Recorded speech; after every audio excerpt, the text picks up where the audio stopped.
por detrás de la pared posterior del estómago, detrás de...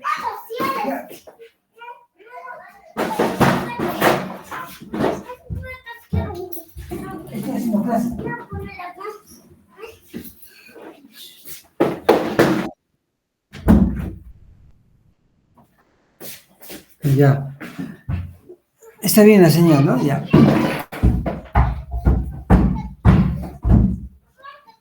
Ya. Entonces, esa es la ubicación del páncreas, ¿no? Detrás del estómago, detrás, a la altura de la segunda porción y tercera porción del duodeno.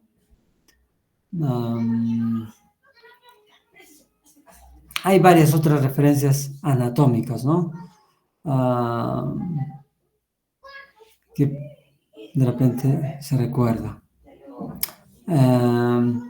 Otro aspecto importante de la anatomofisiología del páncreas es que el páncreas es un órgano mixto, endocrino y exocrino, y a nivel, bueno, tiene células que secretan el jugo pancreático, los acinos pancreáticos, y también tienen otras células endocrinas que secretan hormonas. Y las células que secretan hormonas son considerados, digamos,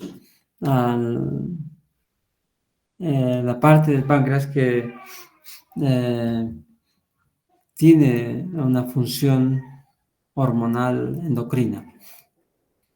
En cuanto a la producción de jugo pancreático, este jugo pancreático se produce una cantidad diaria de 1500 centímetros, compuesto principalmente por agua, pero dentro del agua, aparte de la composición del agua, hay también una cantidad importante de enzimas pancreáticas, ya sea enzimas activas e inactivas, y además electrolitos como sodio, potasio, bicarbonato, cloruros, zinc, fosfatos, sulfatos.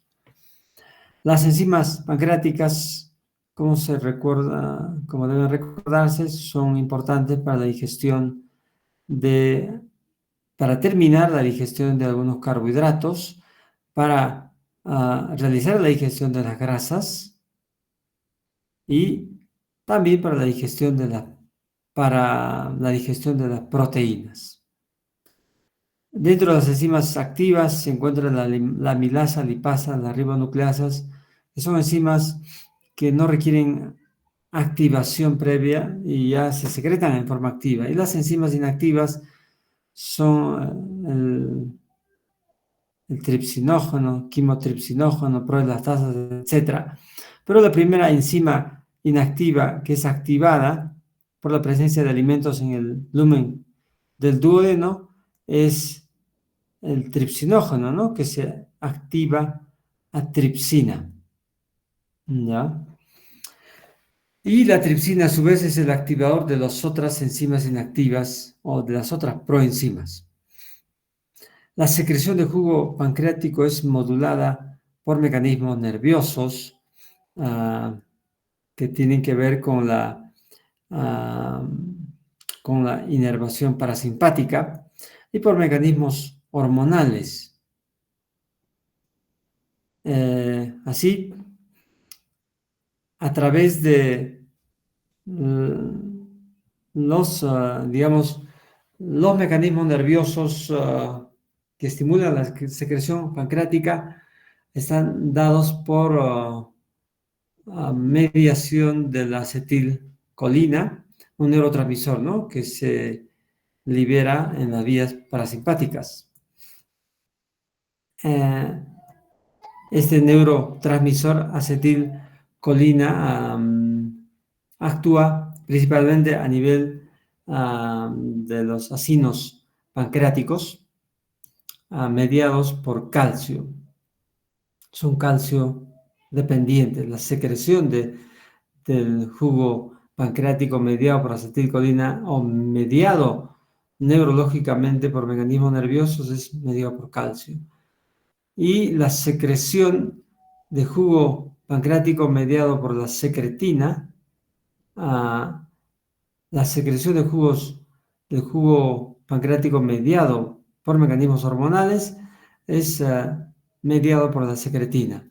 Y la secretina a su vez actúa de dos maneras, a nivel de los ductos, células ductulares pancreáticas, las células que forman el epitelio de los conductillos pancreáticos, ah, a través de un segundo mensajero, ¿no? Actúa la secretina a nivel del epitelio ductular, que es el AMP cíclico. Y también la secretina actúa a nivel de los acinos pancreáticos en el parénquima pancreático, también calcio dependiente, con, bueno, en este caso, no es medida por la secretina, sino es la hormona mediadora que actúa a nivel de los acinos pancreáticos, calcio dependientes, es la colecistoquinina.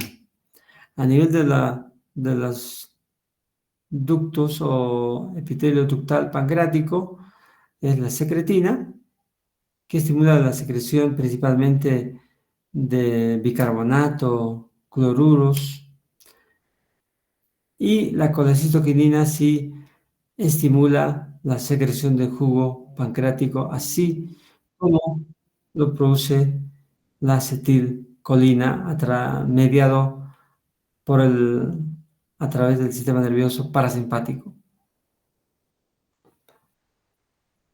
Está bien, ¿no? La señal. Sí, doctor.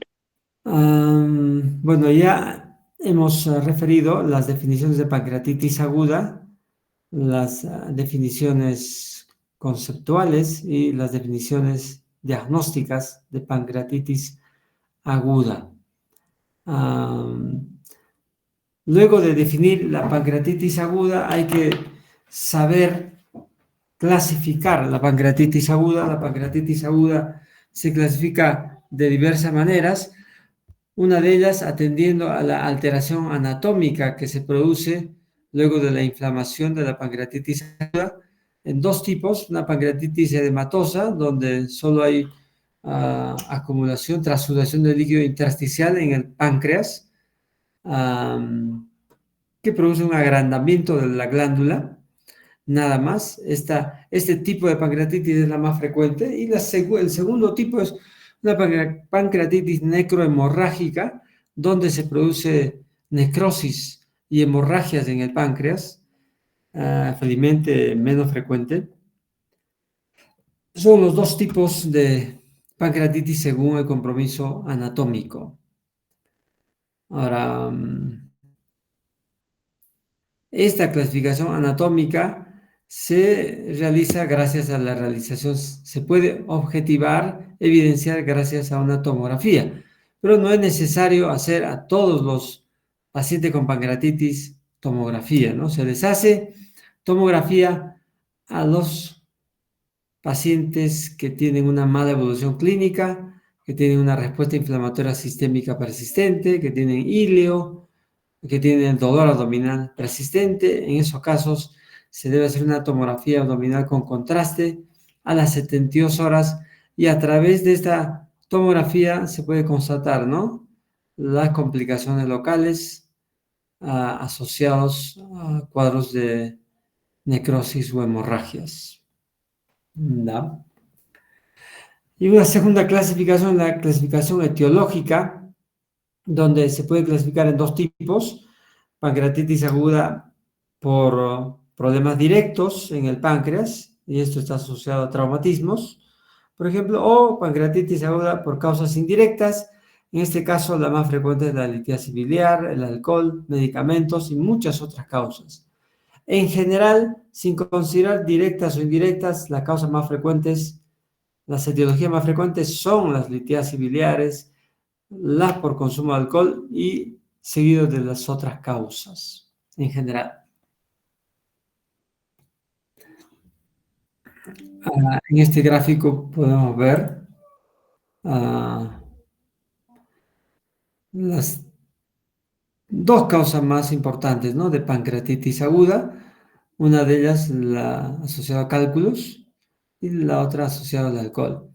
En países en vías de desarrollo o en subdesarrollo o en desarrollo, como el Perú y algunos países de África, Asia, etcétera, o América Latina, la etiología más frecuente es los cálculos vesiculares.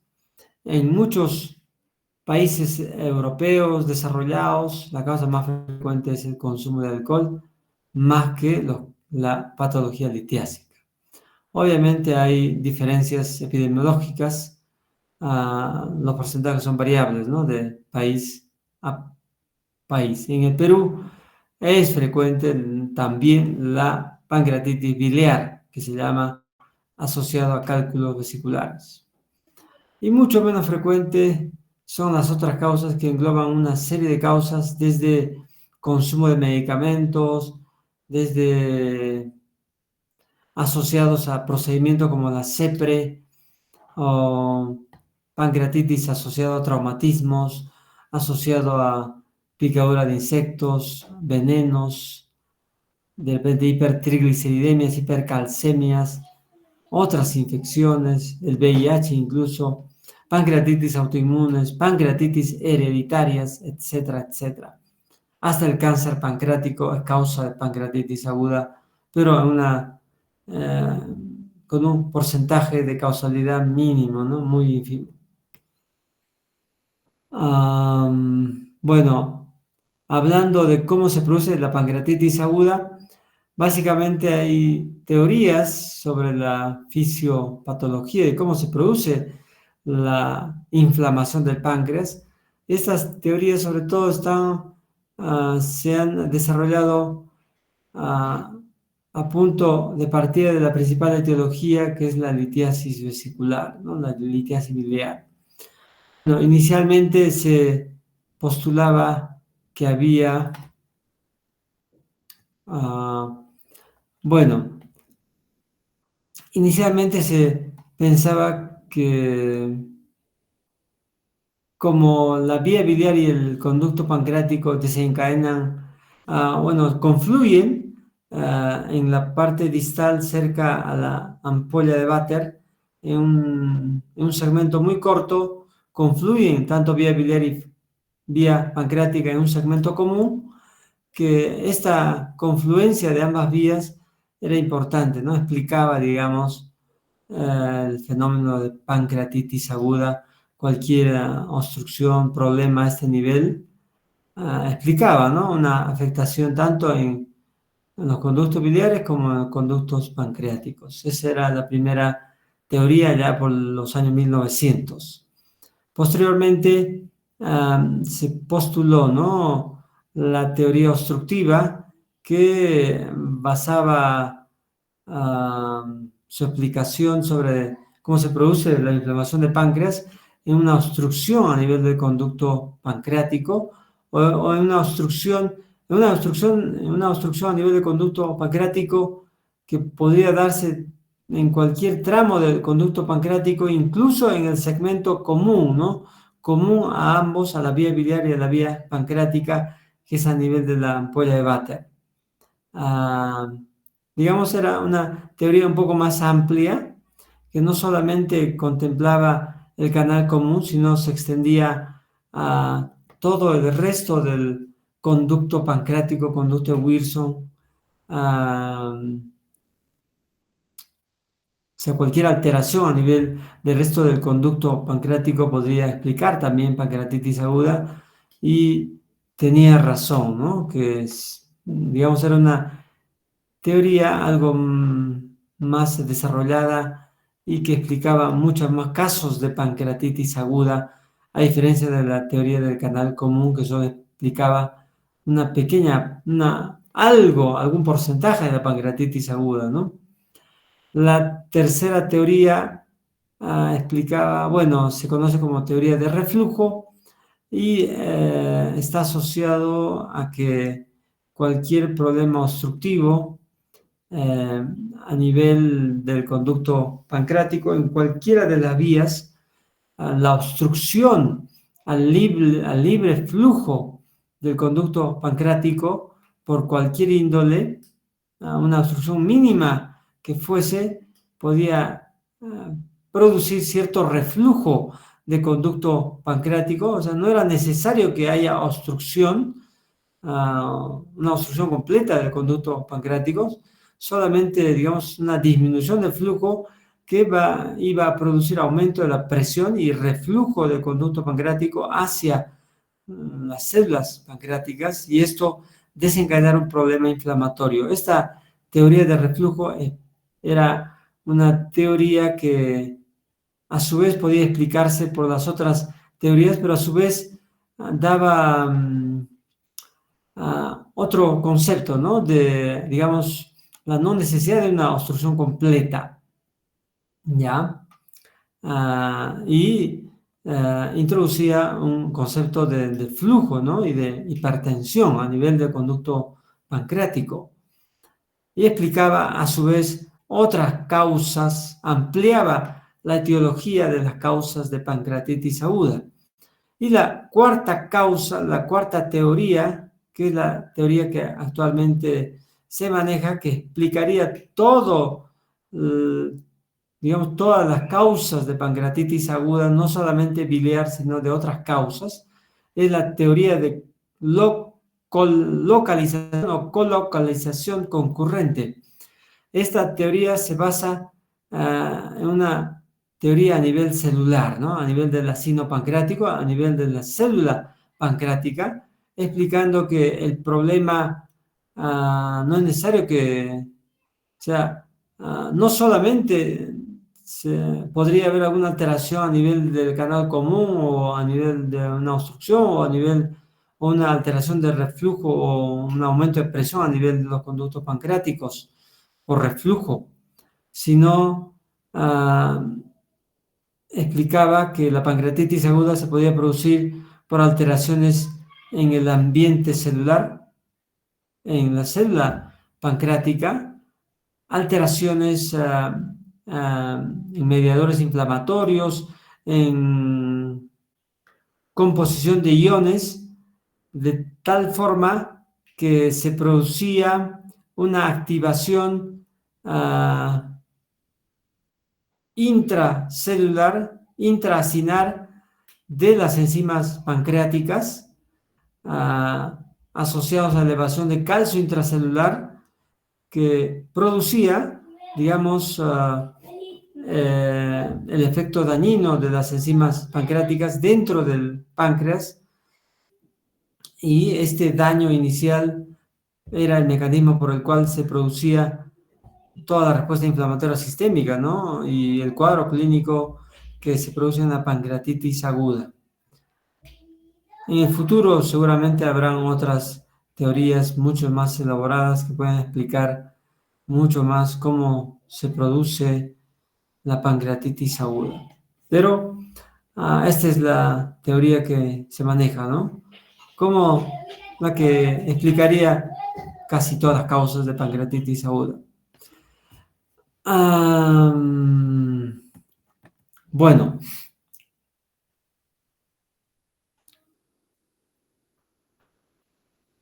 asumiendo la última teoría de la localización o colocalización,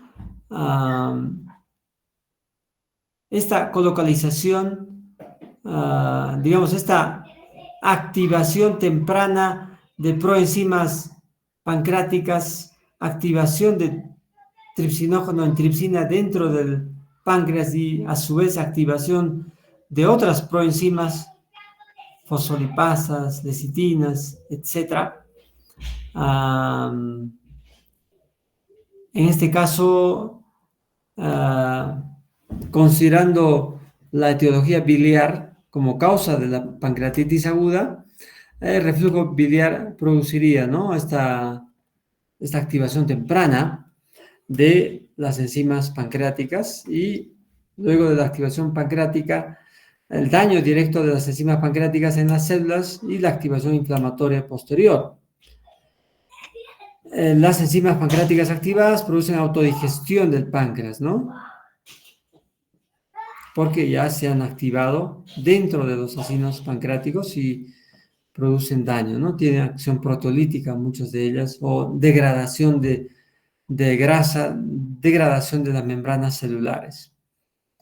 Este daño local del páncreas, de las células pancreáticas, es detectado por el sistema inmunológico, ¿no? Hay detección y activación del sistema inmunológico local y luego sistémico. Liberación de mediadores inflamatorios, liberación de citoquinas proinflamatorias y también antiinflamatorios, ¿no? Pero hay predominio de proinflamatorios, por eso se desencadena un problema, una activación inflamatoria sistémica y liberación de otros mediadores inflamatorios locales y sistémicos. Bradykininas, factor de necrosis tumoral, otras interleuquinas diversas, etcétera, etcétera. Productos de degradación de los neutrófilos, sustancias que sirven para degradar proteínas, etcétera, etcétera. Todos son liberados a raíz del daño local producido por la activación temprana intrapancreática de las enzimas pancreáticas. Bueno, acá en este gráfico podemos explicar, ¿no?, cómo se produce la pancreatitis aguda en un páncreas normal sin la inflamación del páncreas. Las enzimas pancreáticas, exceptuando la amilasa, la lipasa, ribonucleasas, exceptuando ellos, todas las enzimas pancreáticas salen inactivas en forma de proenzimas hacia el intestino delgado. Y allí en el intestino delgado recién se activa, ¿ya?, a tripsina y a enzimas activas. En la pancreatitis aguda, por cualquier causa, las enzimas pancreáticas inactivas se activan dentro de la glándula pancreática, dentro de las células pancreáticas, produciéndose daño, ¿no? Y inflamación sistémica, lo que se conoce como pancreatitis aguda.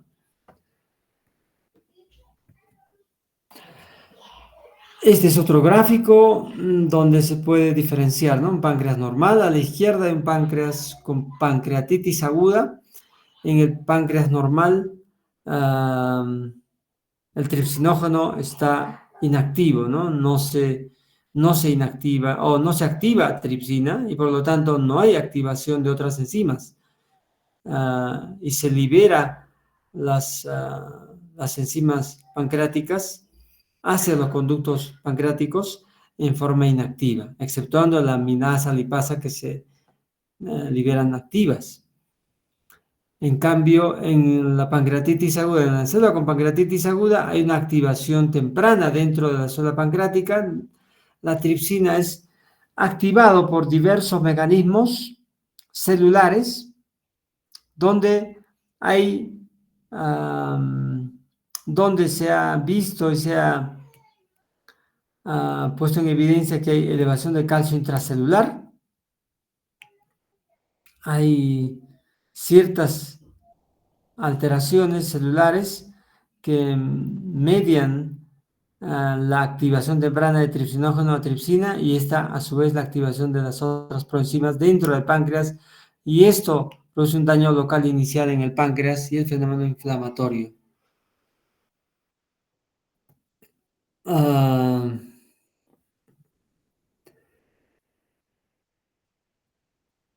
Cualquier sea el factor causal,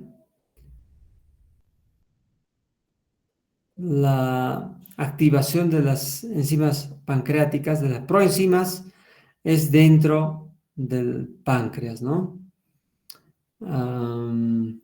Primero la tripsinógeno en tripsina y luego a las otras proenzimas, fosfolipasa A, precalicarinas, acalicreínas, fosfolipasa A, lecitinas, isolecitinas, quimotripsinógeno a quimotripsina, proelastasas a elastasas, las que están de color azul son las enzimas ya activas, ¿no? Que actúan a nivel del páncreas, las células pancreáticas, produciendo daño en su membrana, daño en las proteínas, en la estructura de las membranas celulares.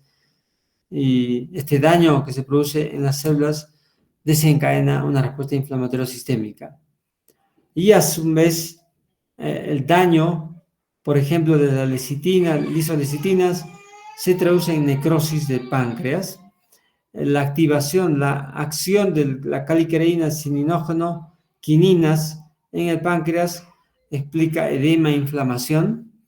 La activación de quimotripsina, la acción de la quimotripsina en las células pancreáticas explica también el edema y la lesión vascular.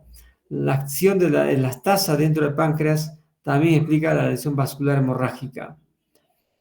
Probablemente hay alguna predilección. Bueno, en las células en el organismo hay también mecanismos reguladores, ¿ya? Que controlan el daño, ¿no? Producido, que controlarían el daño producido por estas sustancias. Y probablemente hay mecanismos genéticos que determinan mayor o menor producción de cada una de estas enzimas. Y hay factores condicionantes que determinan una mayor o menor producción de estas sustancias, de estas proenzimas, de estas enzimas que se liberan en la pancreatitis aguda. Estas variaciones en los niveles de acción de estas diferentes enzimas pancreáticas en el páncreas es lo que determina que una pancreatitis sea leve o sea grave o sea moderadamente grave. ¿Ya? Bueno, nuevamente explicando cómo se produce la inflamación del páncreas, los factores desencadenantes, ya sea la bilis litogénica, el alcohol, activación intracelular de proenzimas, tripsinógeno primero, mediados por calcio intracelular y la catepsina B, que es otro mediador, otra sustancia, mediador inflamatorio, mediador celular, que participa, ¿no?, dentro de la activación temprana del tripsinógeno a tripsina. Y finalmente la activación de las enzimas, las proenzimas, ¿no?, fosfolipasa 2, quimotripsina, elastasas que producen daños diversos, ¿no? Producen edema, lesión vascular, necrosis, muerte celular, etc.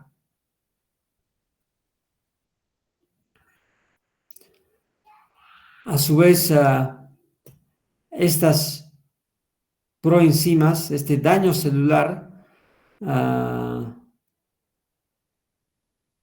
genera la activación del sistema inflamatorio y, por ejemplo, se activan el sistema inmunológico innato primero, ¿no? Activándose,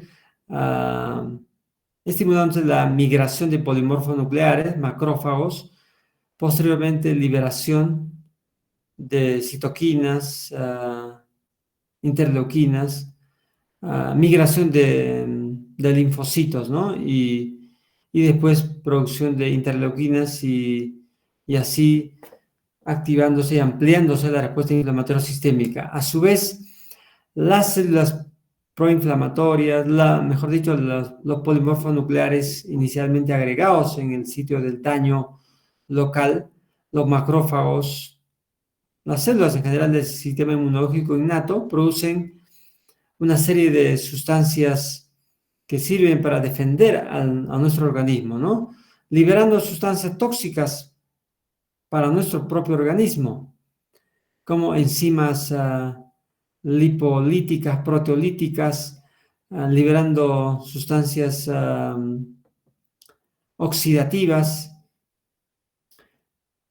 todo ello generando un estrés oxidativo, ¿no?, a nivel celular, a nivel del páncreas.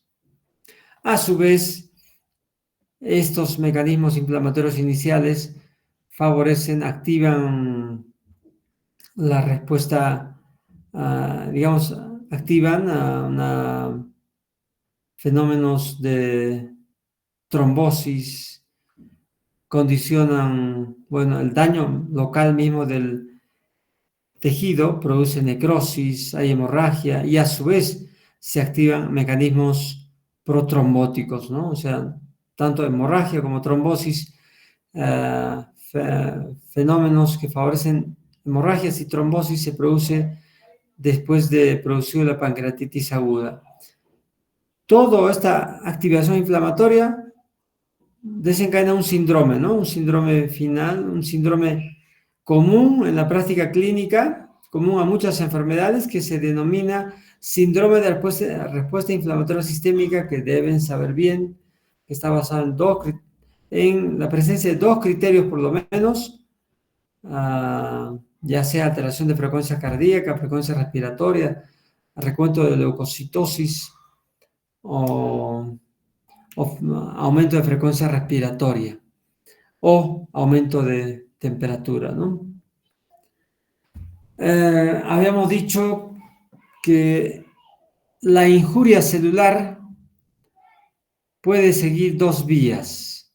O la injuria celular bueno, el resultado final de la pancreatitis se divide en dos clases, ¿no? En dos daños finales. Un daño edematoso en el páncreas, que es el más frecuente, y un daño con necrosis pancreática. Esta clasificación de daño edematoso o daño de necrosis pancreática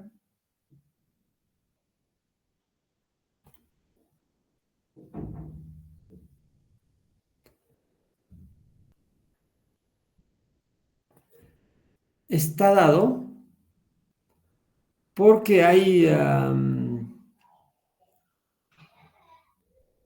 porque en el organismo, digamos, en el cuerpo humano hay ciertas condiciones que van a favorecer que este daño celular se vaya hacia la necrosis, o se vaya hacia la necrosis, hacia la derecha, o se vaya hacia el edema. Felizmente, la mayor cantidad de casos, es más la cantidad de casos de pancreatitis edematosa. ¿Por qué se produce la pancreatitis edematosa? Es porque el daño celular que se produce, la muerte de células pancreáticas que se produce por un mecanismo de apoptosis asociado a la activación de calcio intracelular, asociado a la activación de caspasas intracelulares. Finalmente es, bueno,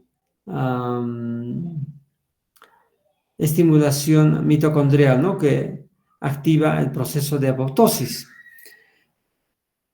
En cambio, en aquellos pacientes con, por ejemplo, con condiciones que favorecen la necrosis pancreática, como por ejemplo la obesidad, o pacientes con otras comorbilidades,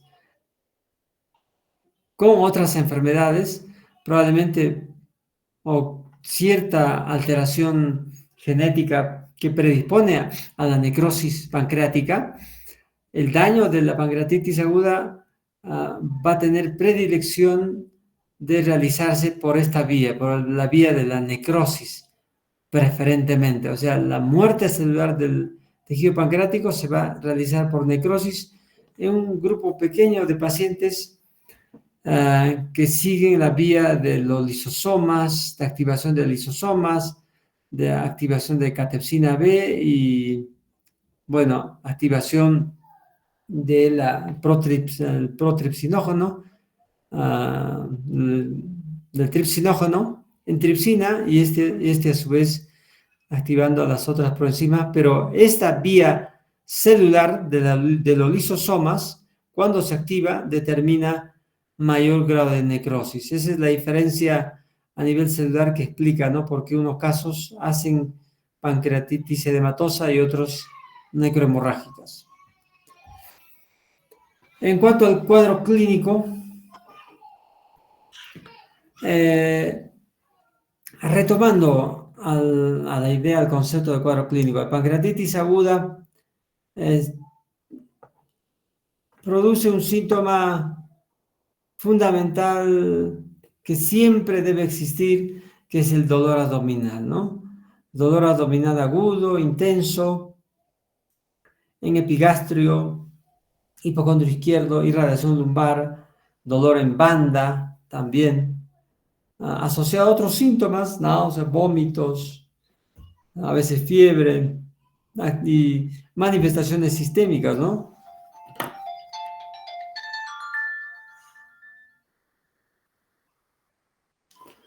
Ya. Ictericia a veces, síndrome de respuesta inflamatoria sistémica, aparte del dolor abdominal agudo, hay otro síndrome que se presenta que es el síndrome de respuesta inflamatoria sistémica. Los dos síndromes nos deben hacer pensar que puede ser pancreatitis y bueno, para confirmar el diagnóstico se pide amilasa lipasa, ¿no? Que debe salir más de 3 veces de valor normal. Ahora, el dolor abdominal agudo es el síntoma que se presenta en el 100% de pacientes.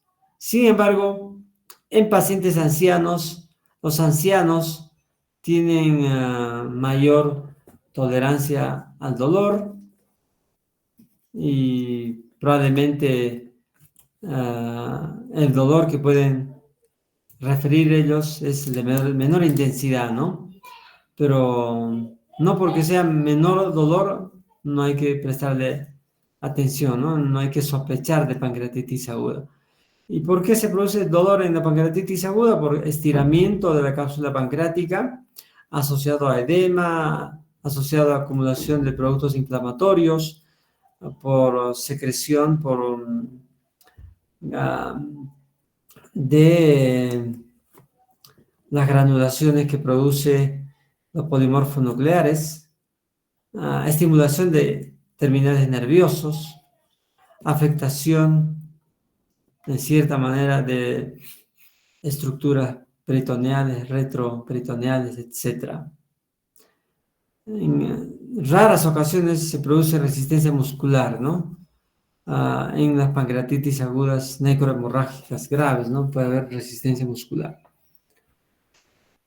La ictericia no es frecuente, pero se puede producir. La ictericia se produce por compresión del colédoco, porque el páncreas se edematiza y la edematización del páncreas puede comprimir el conducto biliar intrapancreático y eso produce edema, ¿no?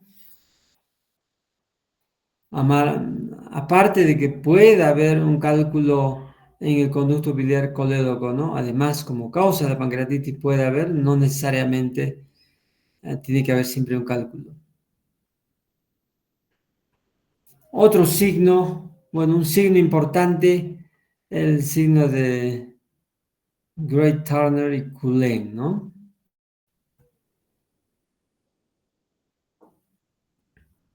Equimosis a nivel periumbilical, equimosis en el flanco izquierdo asociado a pancreatitis aguda grave.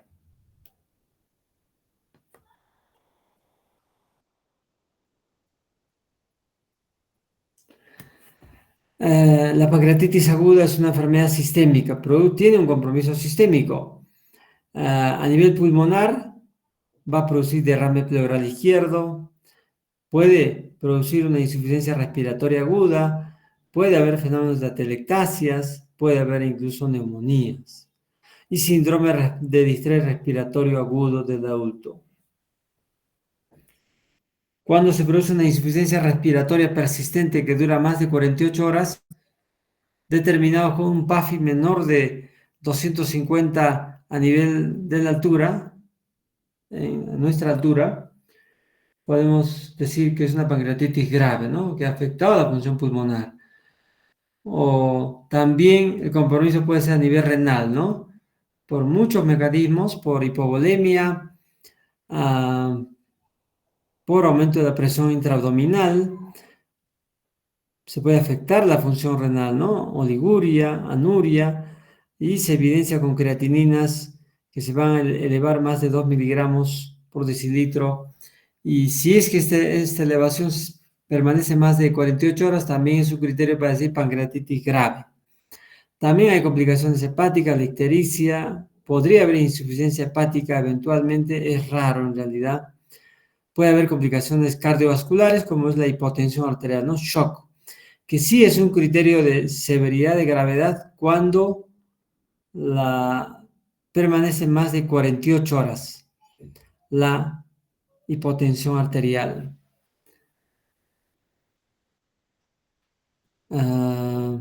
Puede haber afectación del sistema nervioso central, puede haber alteración del nivel de conciencia. Eventualmente no es frecuente, ¿no? Confusión, desorientación, coma podría haber, ¿no? No es habitual eso. Complicaciones gastrointestinales como peritonitis asociado a necrosis hemorrágicas masivas. Ilio es una complicación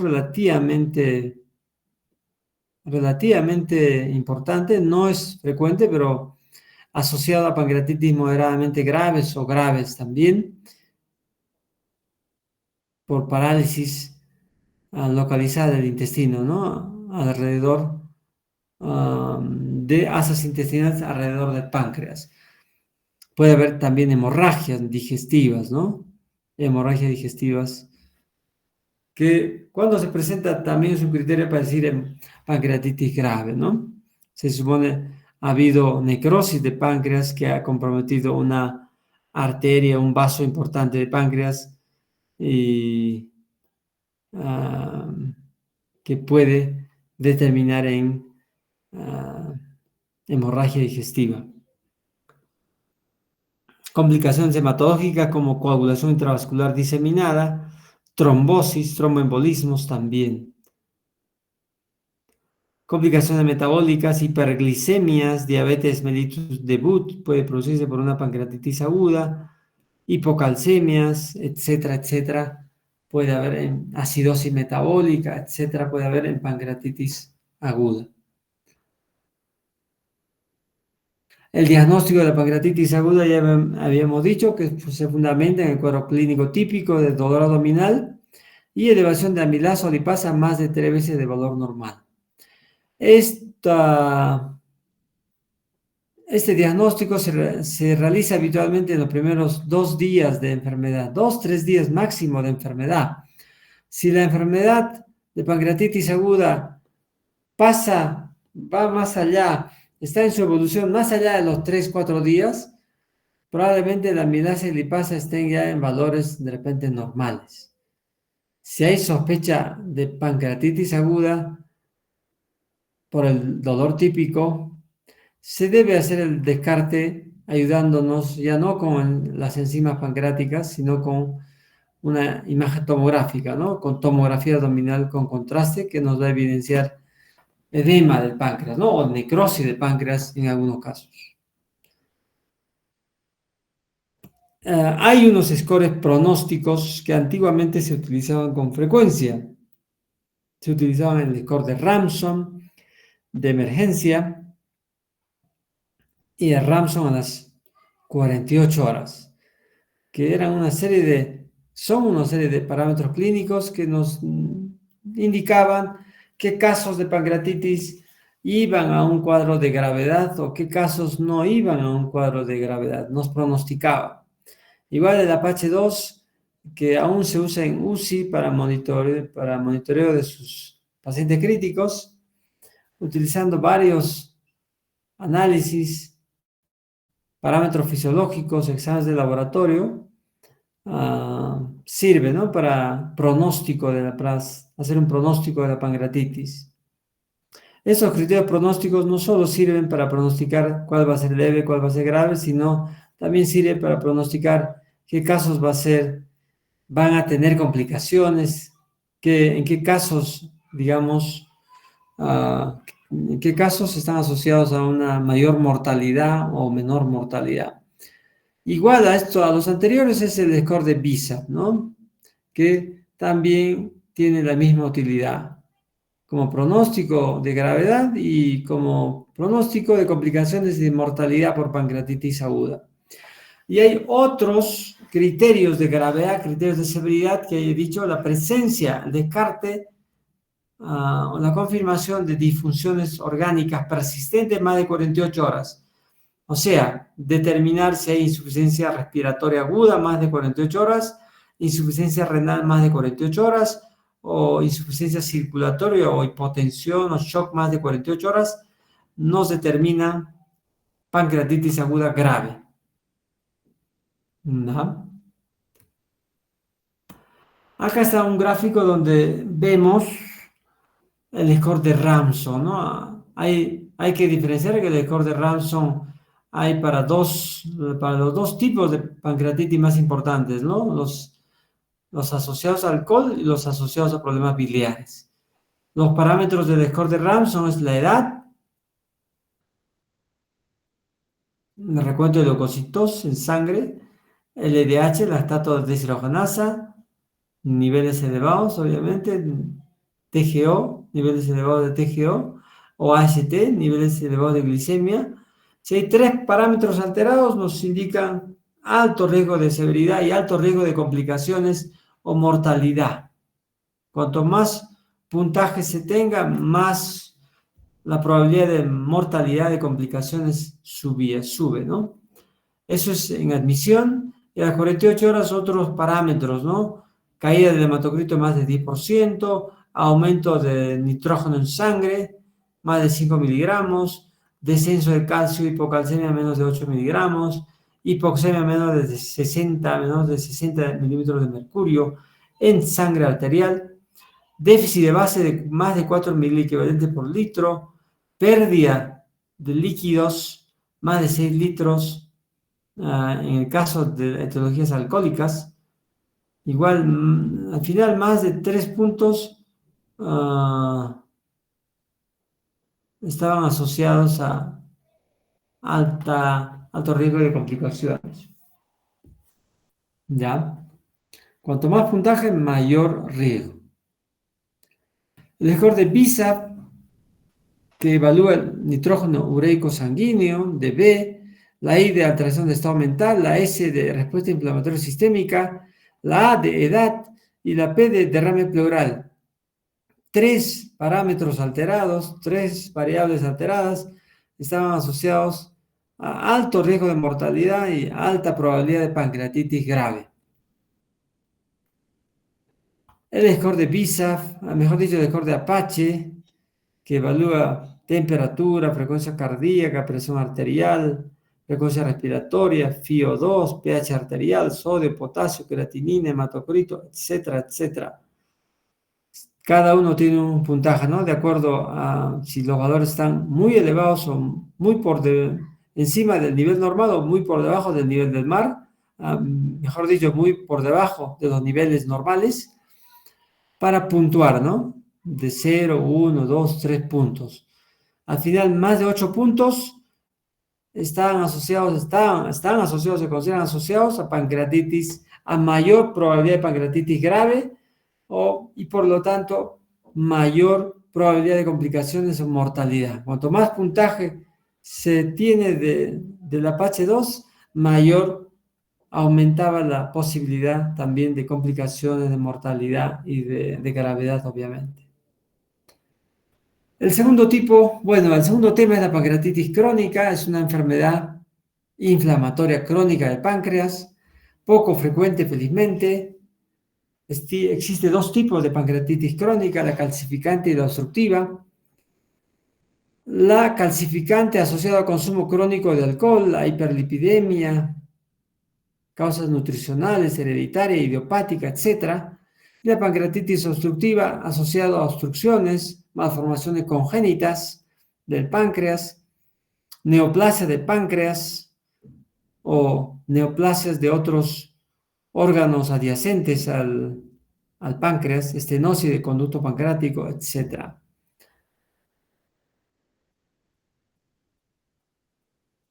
El cuadro clínico de una pancreatitis crónica se caracteriza por dolor abdominal crónico, ¿no? En la zona del páncreas, epigastrio, hipocondrio izquierdo, de repente mesogastrio, dolor abdominal crónico, además síndromes de mala absorción intestinal, síndrome consultivo, diabetes mellitus. Esos son los síntomas, síndromes que explican o que están asociados a esta enfermedad de pancreatitis crónica. Estos son puntos donde duele la pancreatitis crónica, ¿no? Y donde corresponde, ¿no? La cabeza de páncreas principalmente.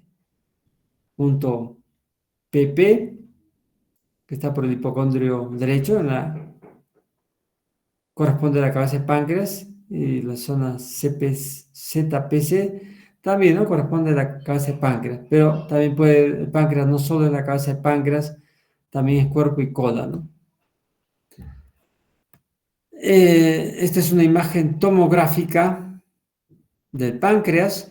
El diagnóstico de pancreatitis crónica también se sospecha y se confirma con imágenes tomográficas como calcificaciones en el páncreas, como pueden ver alrededor del páncreas, y dilataciones del ducto pancreático, del conducto de Wilson. Dilataciones y estenosis del conducto pancreático. Junto con el cuadro clínico hacen diagnóstico de pancreatitis crónica. Y como tercer punto y último, los tumores de páncreas, que son también problemas poco frecuentes. Hay tumores endocrinos y tumores exocrinos, porque el páncreas es un órgano mixto. Dentro de los tumores endocrinos hay no funcionantes y funcionantes, ¿no? O sea, no funcionantes que no secretan ninguna hormona y funcionantes que secretan hormonas, ¿no? Hormonas como insulina, como gastrina, como péptido intestinal vasoactivo, glucagón, somatostatina, etc. Los síntomas son derivados a la secreción hormonal, en este caso. Y los tumores exocrinos, ¿no? Dentro de los tumores exocrinos, el más importante y más frecuente es el adenocarcinoma, un cáncer, el cáncer de páncreas. Y hay otros tumores exocrinos menos frecuentes, que son tumores benignos, algunos con potencial de malignización, que son, por ejemplo, los cistoadenomas, ¿no? Cistoadenomas serosos, cistoadenomas mucinosos, etcétera, y otros tumores quísticos de páncreas. El cuadro clínico de los tumores pancreáticos depende, ¿no?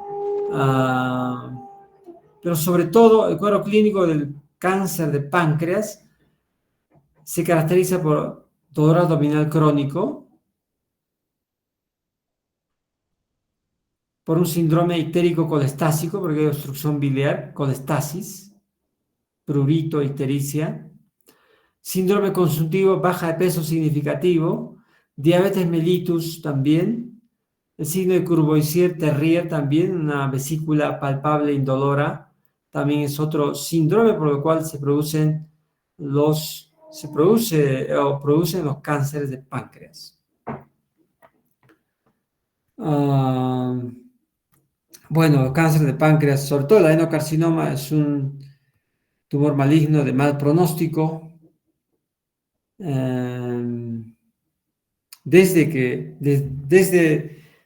tamaños pequeños nada más, de cánceres de 2 centímetros de diámetro o menos, ya tienen, digamos, mal pronóstico, ¿no?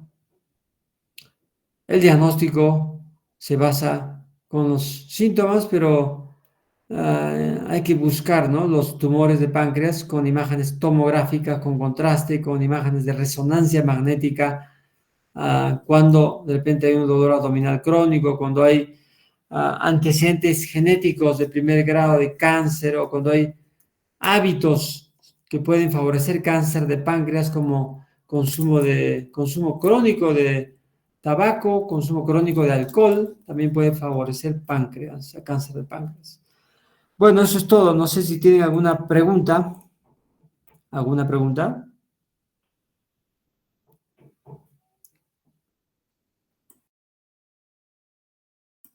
¿Alguna pregunta, estimados? ¿Todo claro? Doctor, buenas tardes. Una consulta, ¿cómo está conectada la pancreatitis aguda con la insuficiencia respiratoria? Ah, la pancreatitis aguda, como hemos dicho, es una enfermedad que tiene una repercusión sistémica.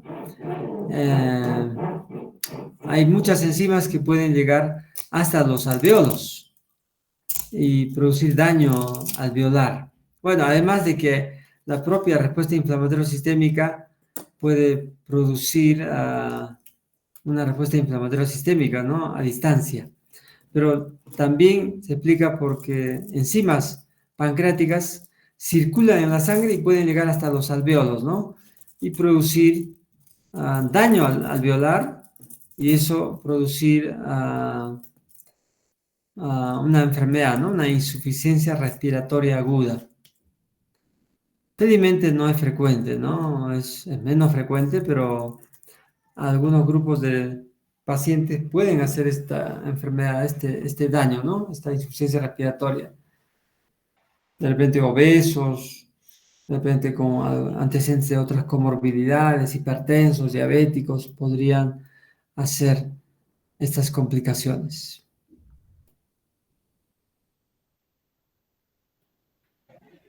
Y doctor, mencionó que es una insuficiencia respiratoria izquierda, ¿no? Del pulmón izquierdo, doctor. De-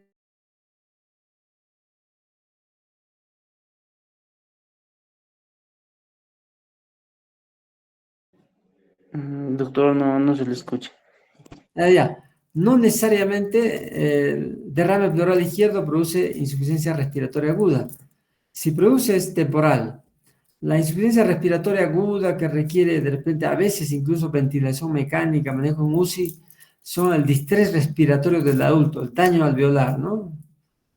Ah, digamos, un infiltrado intersticial a nivel de los alveolos, compromiso alveolar difuso, eso es lo que produce un mayor grado de insuficiencia respiratoria que requiere a veces ventilación mecánica, a veces porque no es frecuente. Muy bien, gracias, nos vemos hasta mañana. Ya, doctor, muchas gracias.